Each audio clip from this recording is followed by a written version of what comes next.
السلام علیکم رحمۃ اللہ، کیسے ہیں آپ؟ امید کرتی ہوں آپ خیریت سے ہوں گے۔ آج ہم سورہ کہف کا پہلا رکوع پڑھیں گے اور پارہ نمبر 15 کا رکوع نمبر 13 انشاءاللہ تعالی۔ شروع کرتے ہیں اللہ کے نام سے۔ اعوذ باللہ من الشیطان الرجیم، بسم اللہ الرحمن الرحیم۔ سورہ کہف کو شروع کرنے سے پہلے سورہ کہف کا ابتدائی تعارف حاصل کر لیتے ہیں تاکہ اس سورہ مبارکہ کو پڑھنا اور سمجھنا ہمارے لیے آسان ہو۔ سورہ کہف مکی صورت ہے اور اس میں 110 آیات اور 12 رکوع ہیں۔ کہف کا مطلب ہوتا ہے کسی پہاڑ میں کھلی اور وسیع جگہ۔ اس سورہ مبارکہ کا نام کہف کیوں رکھا گیا؟ کیونکہ اللہ تعالیٰ نے اس میں اصحاب کہف کا قصہ بیان کیا ہے، اس لیے اس سورہ مبارکہ کا نام کہف ہے۔ اعوذ باللہ من الشیطان الرجیم، بسم اللہ الرحمن الرحیم۔ الحمد للہ الذی انزل علی عبدہ الکتاب ولم یجعل لہ عوجا۔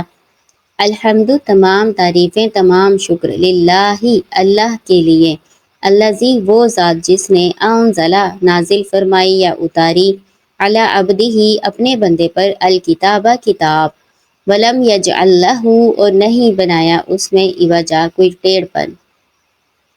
تمام تعریفیں اور تمام شکر اللہ تعالیٰ کی ذات کے لیے جس نے اپنے بندے محمد صلی اللہ علیہ وآلہ وسلم پر الکتاب یعنی قرآن نازل فرمائی اور اس میں کوئی کسر باقی نہیں چھوڑی۔ الحمد،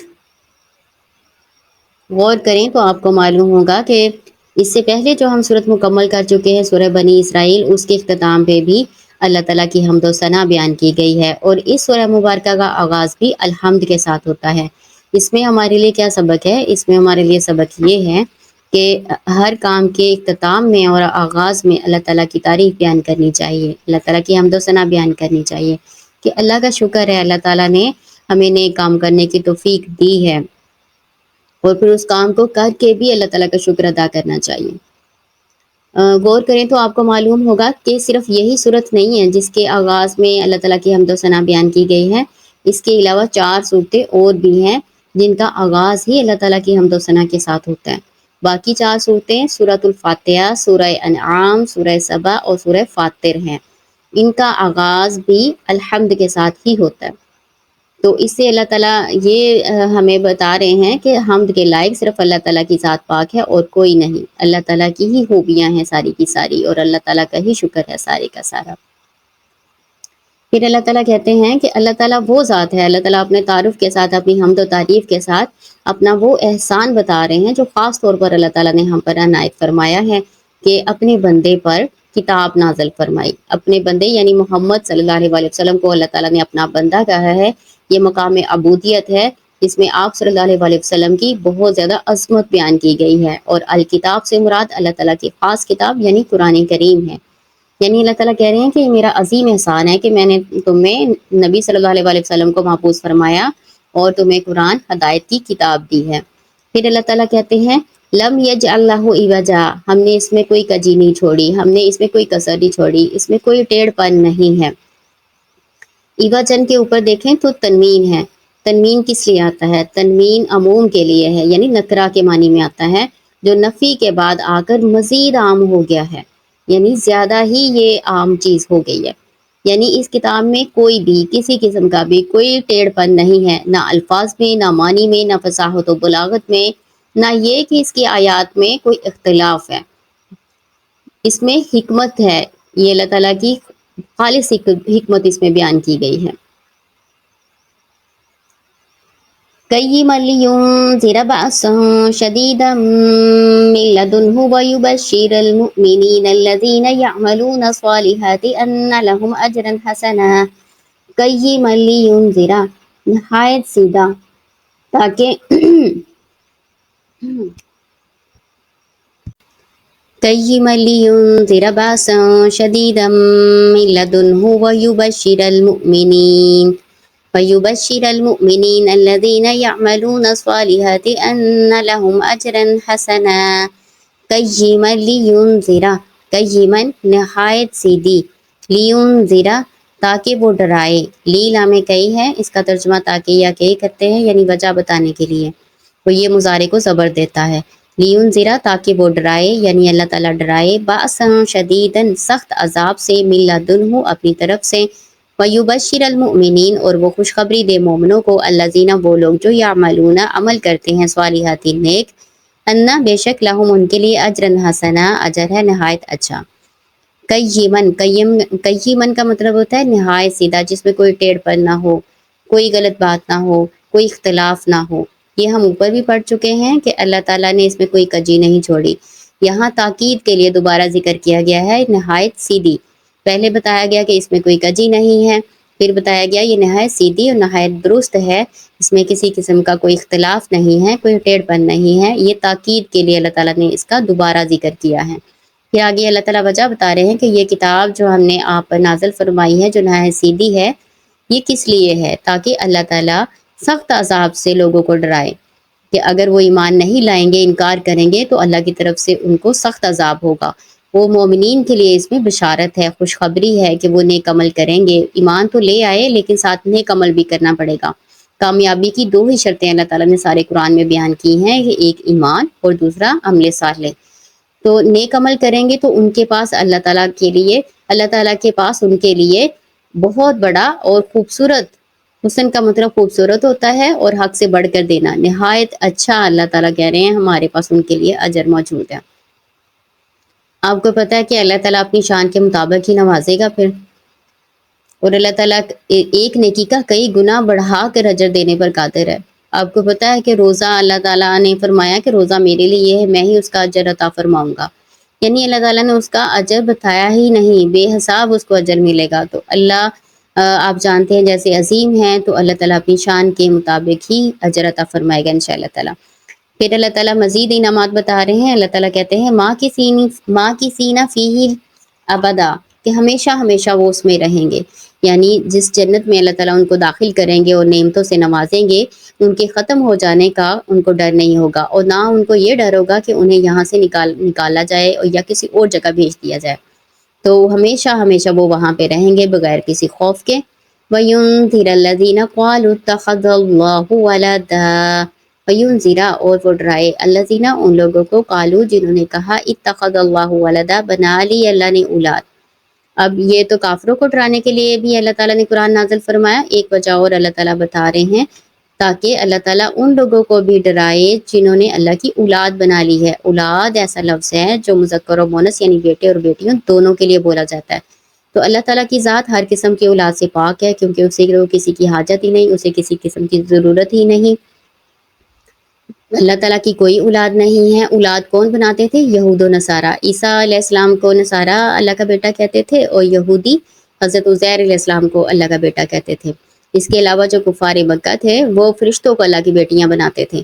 تو اللہ تعالیٰ ہر قسم کی اولاد سے پاک ہے۔ پھر اللہ تعالیٰ کہہ رہے ہیں ان لوگوں کو بھی ڈرایا جائے اس قرآن کے ساتھ جنہوں نے اللہ کی اولاد بنائی ہے۔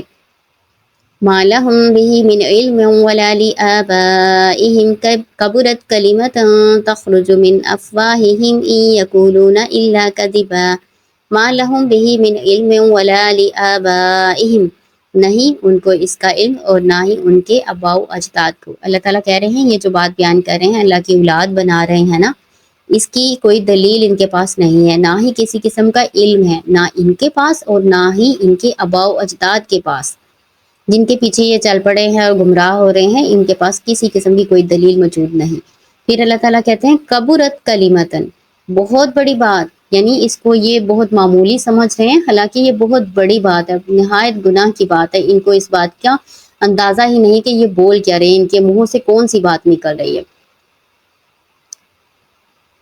تخرج من افواہہم، ان کے منہوں سے نکلتی ہے، ان یقولون الا کذبا، لیکن اللہ تعالیٰ کہتے ہیں حقیقت یہ ہے کہ یہ جھوٹ ہی بولتے ہیں، ان کے پاس نہ تو کوئی دلیل ہے، یہ بے دلیل بات کرتے ہیں۔ کابورت کلیمتن، اس پر غور کیجئے، کابورت جو ہے فعل ضم ہے، اس کا فاعل ہی محذوف ہے، کلیمتن تمیز ہے، یعنی جو کچھ بھی یہ کہہ رہے ہیں نا کہ اللہ تعالیٰ کی اولاد ہے، یہ بہت ہی بڑی گناہ کی بات ہے، بہت بری بات ہے جس کا ان کو اندازہ بھی نہیں۔ سورہ مریم میں اللہ تعالیٰ ارشاد فرماتے ہیں، ترجمہ اس طرح سے ہے، اور انہوں نے کہا رحمان نے کوئی اولاد بنا لی ہے، بلا شبہ یقیناً تم ایک بہت بھاری بات کو لائے ہو، قریب ہے کہ آسمان اس سے پھٹ پڑیں اور زمین شک ہو جائے اور پہاڑ گر پڑیں تو انہوں نے رحمان کی اولاد بنائی ہے، حالانکہ رحمان کے لائق نہیں کہ وہ کسی کو اولاد بنائے۔ آسمانوں اور زمین میں جو کوئی بھی ہے رحمان کے پاس غلام بن کر آنے والا ہے، بلا شبہ یقیناً اس نے ان کا احاطہ کر رکھا ہے اور انہیں خوب اچھی طرح گن کر شمار کر رکھا ہے، اور ان میں سے ہر ایک قیامت کے دن ان کے پاس اکیلا آنے والا ہے۔ سورۃ المریم۔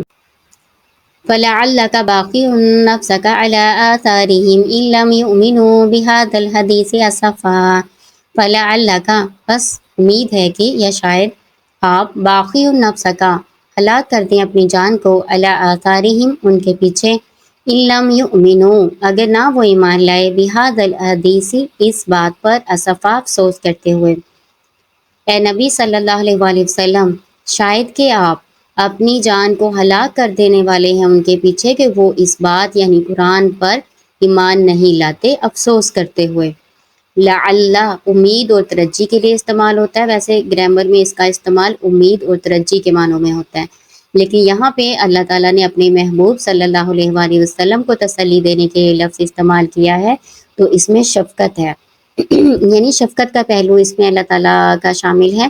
اللہ تعالیٰ اپنے نبی صلی اللہ علیہ وآلہ وسلم سے نہایت محبت کے ساتھ کہہ رہے ہیں کہ اے نبی صلی اللہ علیہ وآلہ وسلم، آپ ان کے پیچھے اپنی جان کو کیوں بھلا رہے ہیں؟ اگر یہ ایمان نہیں لاتے تو آپ کا تو کوئی قصور نہیں ہے نا، آپ نے تو اللہ تعالیٰ کا پیغام پہنچا دینا ہے، اب یہ نہیں مانتے تو آپ کیوں پریشان ہوتے ہیں؟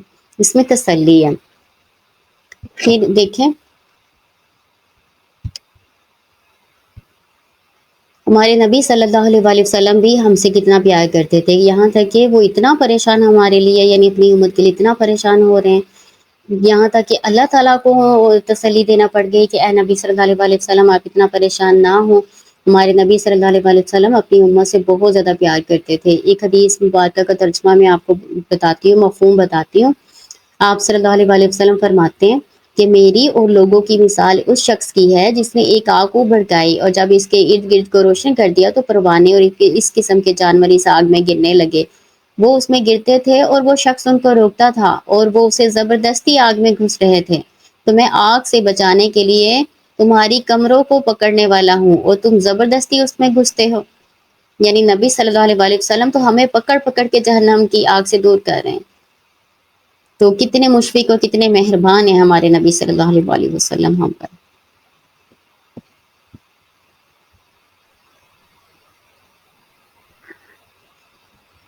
حدیث سے مراد یہاں پر حدیث نہیں بلکہ یہاں پہ حدیث سے مراد قرآن ہے کہ یہ لوگ اس قرآن کو مانتے نہیں، تو آپ ان پر افسوس کیوں نہ کریں، آپ کیوں افسوس کر کے اپنی جان کو ہلاک کرتے ہیں؟ ٹھیک ہے، یہ آپ نے یہاں پہ یاد رکھنا ہے کہ حدیث سے مراد یہاں پہ حدیث یا بات نہیں ہے بلکہ قرآن ہے۔ اِنَّا جَعَلْنَا مَا عَلَى الْأَرْضِ زِينَةً لَهَا لِنَبْلُوَهُمْ أَيُّهُمْ أَحْسَنُ عَمَلًا۔ اِنَّا بے شک ہم نے جعلنا بنایا، ما جو عَلَى الْأَرْضِ زمین پر ہے، زینتاً زینت سجاوٹ، لہا اس کے لیے، لِنَبْلُوَهُمْ تاکہ ہم آزمائیں ان کو، ایہم کون ان میں سے، احسن زیادہ اچھا، عملا عمل کے لحاظ سے۔ اللہ تعالیٰ کہتے ہیں یہ زمین پہ جو بھی ہم نے نباتات، جماعتات یا نعمتیں، بہاریں، یہ کس لیے رکھی ہیں؟ یہ ایک تو سجاوٹ ہے زمین کی، اور دوسری اللہ تعالیٰ کہتے ہیں کہ یہ لوگوں کے لیے آزمائش ہے کہ کون ان میں غافل ہو جاتا ہے اور کون اچھے اعمال کرتا ہے، کون آخرت کے لیے تیاری کرتا ہے۔ لینا بلوا، یہ دیکھیں غور کریں، یہ جو لام کے نیچے زیر لگی ہے اس کو لام کئی کہتے ہیں، یہ آپ پہلے بھی پڑھ چکے ہیں، لیون زیرا، اب آ گیا ہے لینا بلوا۔ یہ آپ کو کیسے پتہ چلے گا یہ لام کئی ہے؟ یہ مضارع کو زبر دیتا ہے، ٹھیک ہے، لینا بلوا، تاکہ ہم آزمائیں ان کو۔ آپ کو پتہ ہے کہ بلا جو آزمائش آتی ہے نا، بلا آزمائش کے لیے لفظ ہوتا ہے، اس میں انعام کا مفہوم ہوتا ہے، یعنی آزمائش کے پورا اترنے پر ان کو انعامات سے بھی نوازا جاتا ہے، یعنی ایسی آزمائش جس کے پورا اترنے پر آپ کو کوئی انعام ملے، اس کو کہیں گے ہم بلا۔ تو اللہ تعالیٰ جو نیک عمال کرنے والے ہیں ان کو ان کی آزمائش کا نہایت اچھا اجر دیں گے نا۔ آسانوں کا، آسان و افعلو کے وزن پر ہے۔ افعلو کس لیے آتا ہے؟ افعلو کا صیغہ دو چیزوں میں مقابلے کے لیے آتا ہے، جب ایک چیز دوسری سے بڑھ کر ہو تو پھر افعلو کا وزن آتا ہے، تو افعلو یعنی نہایت اچھا، جتنے انہوں نے عمل کیے ہوں گے نا اس سے بھی نہایت اچھا بدلہ اللہ تعالیٰ ان کو عطا فرمائیں گے۔ وَإِنَّا اور بے شک ہم لَجَاعِلُونَ یقیناً بنانے والے ہیں، ما علیہا جو اس پر ہے، سعیداً جرزا میدان چٹیل۔ اللہ تعالیٰ کہتے ہیں کہ یہ زمین کی سجاوٹیں ختم ہو جائیں گی، جو کچھ بھی اس کے اوپر ہے اللہ تعالیٰ کہہ رہے ہیں ہم اس کو ختم کر دیں گے، اور ہم زمین کو سفید صاف چٹیل میدان بنا دیں گے۔ سعیدہ اصل میں ایسا صاف میدان جو بالکل ہموار ہو، جس میں کوئی درخت وغیرہ نہ ہو، یعنی ایک وقت ایسا آنے والا ہے یقیناً کہ یہ دنیا اپنی تمام تر رونقوں سمیت فنا ہو جائے گی اور روئے زمین ایک جٹیل میدان اور ہموار میدان کی طرح ہو جائے گا۔ اس کے بعد ہم جزا دیں گے تمہیں، جس نے نیک عمل کیے ہوں گے اس کو اچھا بدلہ ملے گا، اور برے اعمال کرنے والوں کو ان کی برائی کا بدلہ ملے گا۔ ام حسیبت ان اصحاب الکهف والرقیم کانوا من آیاتنا عجبا۔ ام حسیبتا کیا گمان کیا آپ نے، انا بے شک اصحاب الکهف اصحاب کہف یعنی غار والے، والرقیمی اور کتبے والے، کانوا وہ تھے، من آیاتنا ہماری نشانیوں میں سے، عجبا عجیب۔ کیا آپ خیال کرتے ہیں کہ وہ غار والے اور کتبے والے ہماری نشانیوں میں سے کوئی عجیب نشانیوں میں سے تھے؟ اللہ تعالیٰ کہتے ہیں آپ کو پتہ نہیں ہے، یہ جو اصحاب کہف ہیں، اصحاب کہف اور کتبے والے، اصل میں اصحاب کہف اور کتبے والے ایک ہی لوگ ہیں۔ ان کو اصحاب کہف بھی کہا جاتا ہے اور اصحاب الرقیم بھی کہا جاتا ہے۔ رقیم کا مطلب کتبہ، ایک تختی جس پر ان اصحاب کہف کے نام درج تھے، اور کچھ لوگ کہتے ہیں کہ رقیم ایک جگہ کا نام ہے۔ تو اصل میں زیادہ مفسر اس بات پر متفق ہیں کہ رقیم کا مطلب کتبہ ہوتا ہے، یعنی یہ وہ کتبہ تھا جس میں اصحاب کہف کے نام لکھے ہوئے تھے، اس لیے ان اصحاب کو اصحاب رقیم بھی کہتے ہیں، اور کہف اس لیے کہتے ہیں کہ انہوں نے غار میں پناہ لی تھی۔ تو اللہ تعالیٰ کہہ رہے ہیں کہ اس میں ہماری بہت بڑی نشانیاں ہیں، عجیب نشانیوں میں سے ایک نشانی ہے۔ إذ أبى الفتية إلى الكهف فقالوا ربنا آتنا من لدنك رحمة وهيئ لنا من أمرنا رشدا۔ اس جب اول فتیت پناہ پکڑی نوجوانوں نے إلى الكهف غار کی طرف، فقالوا پس انہوں نے کہا ربنا اے رب ہمارے، آتینا ہمیں عطا فرما، من لدنک اپنی طرف سے، رحمتاً رحمت، وهيئ لنا اور مہیا کر دے ہمیں، من امرنا ہمارے معاملے میں، رشدا بھلائی یا رہنمائی۔ اللہ تعالیٰ کہتے ہیں یہ چند نوجوان تھے۔ جو فتیت کا لفظ ہے نا، یہ 9 سے کم پہ آتا ہے، جو 9 سے کم لوگ ہوں گے ان کے لیے فتیت تنوین کے ساتھ مطلب لفظ آتا ہے۔ تو یہ کہا جاتا ہے 9 سے کم تھے یا 7 تھے، اللہ تعالیٰ نے ان کی تعداد صحیح طریقے سے نہیں بتائی، تو جو بات اللہ نے بتائی ہم بھی اس کے پیچھے نہیں پڑیں گے۔ تو اللہ تعالیٰ نے کہا یہ کچھ نوجوان تھے جنہوں نے غار کی طرف پناہ لی تھی، یہی اصحاب کہف کہلاتے ہیں، اصحاب رقیم کہلاتے ہیں، جنہوں نے غار میں پناہ لی تھی۔ غار میں پناہ کیوں لی تھی؟ انہوں نے اپنے دین کو بچاتے ہوئے غار میں پناہ لی تھی، کہ اس وقت کا جو بادشاہ تھا وہ بہت ظالم و جابر تھا اور مومنین کو سخت سزائیں دیا کرتا تھا، تو انہوں نے اس لیے اللہ تعالیٰ سے دعا بھی کی غار میں پناہ لیتے ہوئے، یہ جو دعا اب آپ نے پڑھی ہے کہ اے رب ہمارے کام میں آسانی پیدا کر دے، ہماری رہنمائی فرما لے، تو اللہ تعالیٰ نے ان کے کام کو آسان کر دیا اور انہیں رہنمائی بھی فرمائی۔ فَضَرَبْنَا عَلَىٰ آذَانِهِمْ فِي الْكَهْفِ سِنِينَ عَدَدًا۔ فَضَرَبْنَا پھر ہم نے تھپکی دے دی، عَلَىٰ آذَانِهِمْ ان کے کانوں پر، فِي الْكَهْفِ غار میں، سِنِينَ سال، عددا گنتی کے۔ اللہ تعالیٰ کہتے ہیں کہ پھر ہم نے ان کے کانوں پر تھپکی دے دی، یعنی ان کے کانوں پر پردہ ڈال دیا، ان کے کانوں کو بند کر دیا تاکہ باہر کی آوازوں سے ان کے نیند میں خلل نہ پڑے۔ اس کا مطلب یہ ہے، یہ ایک محاورے کے طور پر اللہ تعالیٰ نے کہا ہے، تھپکی دینے سے مراد یہاں پہ کہ ہم نے ان کو گہری نیند سلا دیا۔ فی الکافی غار میں، سنین عددہ کئی سال، اللہ تعالیٰ نے کئی سال ان کو سلائے رکھا۔ اس کے کتنے سال سلائے رکھا اس میں بھی لوگ اختلاف کرتے ہیں، ان کی تعداد میں بھی اختلاف کرتے ہیں۔ تو ہمارا کیا معاملہ ہے کہ جو بات اللہ تعالیٰ نے نہیں بتائی اس کے پیچھے نہیں پڑنا، اس کے پیچھے نہیں لگنا، جتنی بات بتا دی ہے اسی پر عمل کرنا ہے۔ ثم بعثناهم لنعلم أي الحزبين أحصى لما لبثوا أمدا۔ ثم پھر بعثناهم ہم نے ان کو اٹھایا۔ بعثا کا لفظ مرنے کے بعد جی اٹھنے کے لیے بھی آتا ہے اور سو کے اٹھنے کے بعد بھی آتا ہے، اور اس کا مطلب مقرر کرنا اور بھیجنا بھی آتا ہے۔